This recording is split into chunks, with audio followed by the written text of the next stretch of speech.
Les budgets de l'État est l'expression de la volonté politique du gouvernement à mettre en œuvre l'agenda du développement du pays.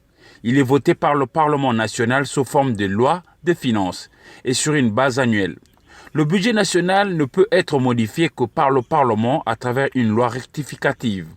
Le budget de l'État n'est pas à confondre avec le plan de trésorerie. C'est une loi.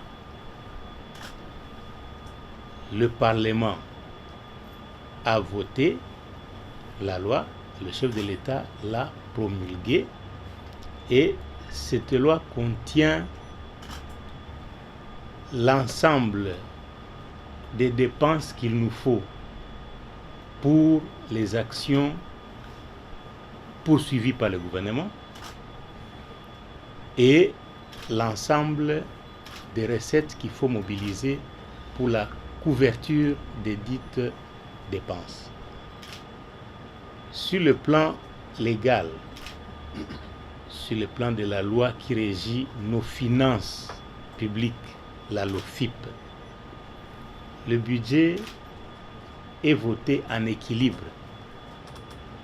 C'est-à-dire les recettes sont égales, les dépenses plutôt sont égales aux recettes. C'est-à-dire que notre loi ne permet pas de déficit.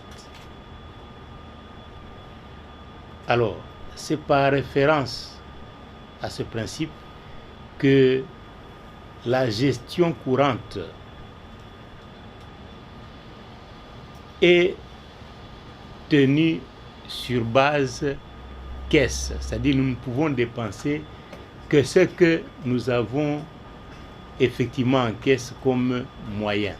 Alors qu'en est-il du plan de trésorerie? Car le plan de trésorerie est tellement variable, tellement dynamique, qu'il ne faudrait pas les figer comme dans une photo.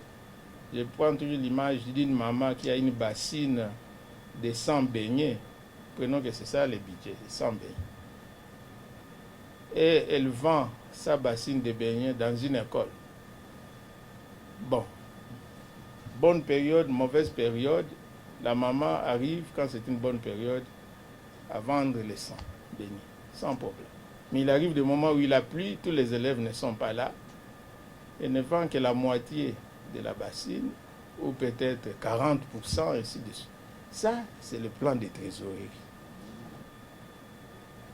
Voilà une image simple pour faire la différenciation entre les deux termes. Mais le plan de trésorerie, c'est les régulateurs.